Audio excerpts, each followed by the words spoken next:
ibyo rwose ku muntu uwo ari we wese, hatitawe ngo n'umukozi wa leta cyangwa se umukozi w'abigenga, hatitawe ngo afite akazi cyangwa ntagafite, bazakurikirana bagasanga hari umutungo umwanditseho, hari umutungo afite ariko adashobora gusobanura aho yawukuye hemewe n'amategeko. Icyo gihe iyo bihamijwe n'urukiko yuko koko adashobora gusobanura inkomoko y'uwo mutungo, abakoze icyaha abagomba guhita afungwa nk'uko iriya ngingo y'amategeko twari tumaze gusobanura ibigaragaza. Ni ukuvuga ngo ntago hazarebwa ngo urinde, ukora iki, utuye hehe. Icyo bazareba ni kimwe gusa, nukureba ngo ese ko uyu munsi waguze inzu ya miliyoni 50, ufite iyo nzu miliyoni 50 wazikuye hehe kugira ngo ushobore kuba uyifite. Niba udashoboye gusobanura ho ku izo miliyoni 50, nta rendezvous ni muri gereza, nta handi.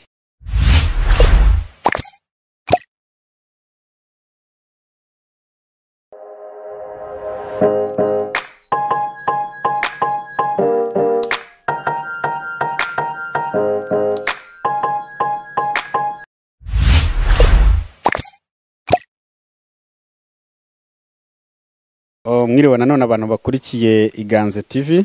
Uyu munsi tugiye kuganira ku ngingo igaragaza ibintu bijyanye no kuba umuntu adashobora gusobanura inkomoko y'umutungo afite ugereranyije n'ibyo yinjiza.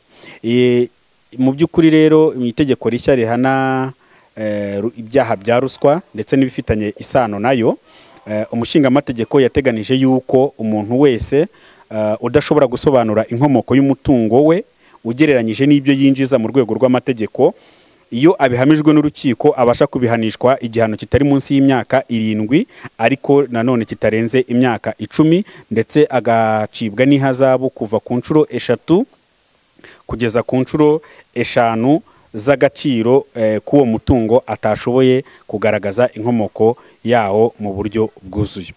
Iyi ngingo rero niyo tugiye kuganiraho kugira ngo dusobanukirwe mu by'ukuri icyo iyi ngingo igamije. Iyo urebye icyo umushingaamategeko yaragamije mu guteganya iyi ngingo, kwari muri kwari kurwanya cyane cyane ibyaha bya ruswa ndetse n'ibifitanye isano nayo, cyane cyane muri bwa buryo murabizi yuko gutanga ruswa ni ibintu bikunda gukoreshwa mu buryo bwihishe, nta muntu ubikora ku mugaragaro, ariko noneho ya mafaranga yatanzwe mu ruswa akenshi ugasanga ba nyirayo ntago bayafata ngo bajye abakiriye izo za ruswa, ntago bafata ayo mafaranga ngo bagende bajye kuyashyira muri za banke cyangwa se mu ahandi hantu leta yashobora kuba yamasha kumenya ayo mafaranga ahantu aherereye. Niyo rero mpamvu usanga akenshi abamaze gufata izo za ruswa bashobora kugenda bakajya kuzigura mo nk'amasambu, imirima cyangwa se amamodoka n'ibindi bitandukanye mu rwego rwo kugira ngo ayo mafaranga be kubasha kuyacisha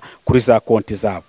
Icyo gihe rero mu by'ukuri hari nubwo noneho usanga niyo mu rwego rwo gukomeza guhishira ibyo byaha bya ruswa biba byakozwe, usanga n'ubundi nka yanzu bakayifata akasanga akajya kuyandika nko ku mubyeyi we, ku muvandimwe we, ku nshuti ye magara cyangwa se ku wundi muntu utandukanye, mu rwego rwo kugira ngo akomeze guhishahisha yuko uwo mutungo ari uwe. Mu by'ukuri hagakoreshwa ya mvugo bakunda gukoresha ngo ni umushumba wa kanaka. Ugasanga hari nk'umukecuru wituriye aho ngaho utashobora no kubona amafaranga ibihumbi 10 ku kwezi, ariko wajya kureba ugasanga hari nk'inzu ifite nk'agaciro ka miliyoni 20, 50, 100 se imwanditseho. Icyo gihe umushingaamategeko w'u Rwanda yashatse guca icyo kintu mu by'ukuri, kuko igihe byamaze kugenda gutyo haba habayeho ikintu cyo kweza ya mafaranga yaturutse mu bibi, bagashaka kuyeza noneho agahinduka amafaranga yemewe n'amategeko kubera ko yaguzwe umutungo kandi wanditswe kuri kanaka mu buryo bukurikije amategeko.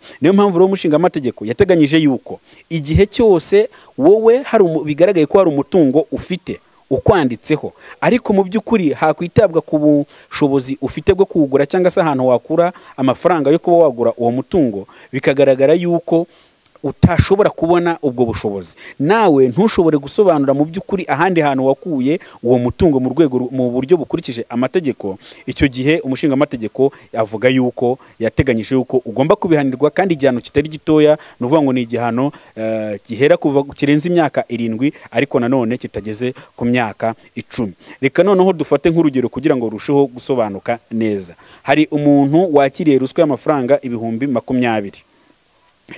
afashe iyo ruswa aragiye ayiguzemo inzu kubera ko yumvaga ayikeneye, rimwe na rimwe akaba yagenda akajya no kuyigutura muri iyo nzu. Ariko noneho wakurikirana bajya kumubaza ngo niki utunze, kubera ko mu by'ukuri nta hantu afite hafatika habasha kugaragaza ahantu uyu mutungo yawukuye, kuko umushahara we urazwi, leta irawuzi, nta bundi buryo yashobora kugaragaza ahantu izira miliyoni 20 yazikuye icyarimwe. Ugasanga noneho iyo nzu yaragiye akayandikisha ku muvandimwe we cyangwa se ku mubyeyi we.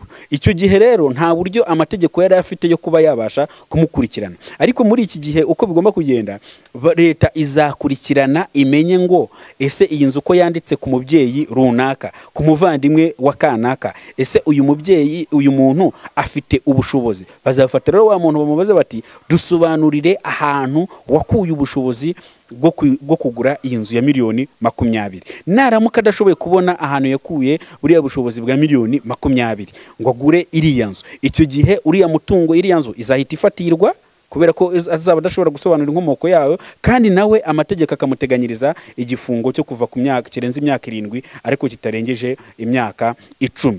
Ibi rero twanatanga wenda no ko twari tuvuze ku kintu kijyanye na ruswa gusa, ariko ushobora no kuba uri umucuruzi ukaba mu by'ukuri ukunda nko gucuruza ibintu bya fraude, amafaranga ubonye kubera ko ubuzi ko neza byanga bikunde ko Rwanda Revenue izakurikirana za konte zawe, ikabasha kureba ubushobozi ufite.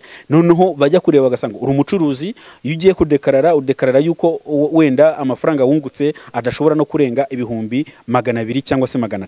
Ariko bakurikirana bakareba bagasanga utuye nko mu nzu ya miliyoni 300. Icyo gihe bakureba bagasanga niyo nzu ntago ubwawe, kubera ko ubizi neza ko wabikuye muri ya misoro wagiye ubasha kunyereza, ntushobore kuyihereza leta, na ya nzu wubatse ntushobore kuyifata ngo uyiyandikisheho, kuko nuyiyandikisheho Rwanda Revenue izaba ibasha kubireba ibone ngo ufite umutungo ungana gutya. Ugahitamo rero kubifata na n'urugero ukayandika ku mwana wawe ufite nk'imyaka 3 cyangwa imyaka 4 cyangwa se indi yariyo yose. Noneho bakurikirana bareba ya nzu bagasanga ni wowe mu by'ukuri wakira amafaranga y'ubukode bwayo, ni wowe uyikore, ushobora no nigiye kwaka credit hari igihe ugenda ukajya kuyitangaho ingwate. Icyo gihe umenye ko amategeko yamaze gukara ku buryo bazagukurikirana, kubera ko udashobora gusobanura inkomoko y'uwo mutungo. Ari uriya mwana wanditseho iriya nzu wenda bitewe n'ikigero afite cy'imyaka azakurikiranwa, abe yanafungwa niba ari we koko wayanditseho, kubera ko we ntashobora kugaragaza nk'umwana ahantu yashoboye gukura ziriya miliyoni 300 ziri kuri iriya nzu. Niba ari umubyeyi wawe umenye ko uri kumukururira kujya muri prison, kubera ko uri kumwandikishaho umutungo atazashobora gusobanurira leta inkomoko yawo. Niba ari umuvandimwe wawe umenye yuko uri kumukururira muri gereza, kubera yuko umutungo uri kumwandikaho ntabwo azashobora gusobanura inkomoko yawo. Niyo mpamvu rero twari twahisemo gufata iki kiganiro kugira ngo dukangurire abantu kusobanukirwa ko iri tegeko rihari rihana umuntu wese udashobora gusobanura inkomoko y'umutungo afite ugereranyije n'ibyo yinjiza bikurikije amategeko. Bivuze ngo ntabwo ari abantu bafite akazi kahembwa na leta, ntabwo ari abantu baba bakorera mushahara, ni ukuvuga ngo ni umuntu wese, umuturarwanda wese cyangwa se umunyarwanda wese ufite ibinyuranyije cyangwa se ibintu byinshi binyuranyije n'amafaranga ashobora kwinjiza. Ibyo rwose ku muntu uwo ari we wese, hatitawe ngo ni umukozi wa leta cyangwa se ni umukozi w'abigenga, hatitawe ngo afite akazi cyangwa ntagafite, bazakurikirana bagasanga hari umutungo umwanditseho, hari umutungo afite ariko adashobora gusobanura aho yawukuye hemewe n'amategeko. Icyo gihe iyo bihamijwe n'urukiko yuko koko adashobora gusobanura inkomoko y'uwo mutungo, abakoze icyaha abagomba guhita afungwa nk'uko iriya ngingo y'amategeko twari tumaze gusobanura ibigaragaza. Ni ukuvuga ngo ntago hazarebwa ngo urinde, ukora iki, utuye hehe. Icyo bazareba ni kimwe gusa, ni ukureba ngo ese ko uyu munsi waguze inzu ya miliyoni 50, ufite iyo nzu miliyoni 50 wazikuye hehe kugira ngo ushobore kuba uyifite. Niba udashoboye gusobanura aho ku izo miliyoni 50, nta rendezvous ni muri gereza, nta handi.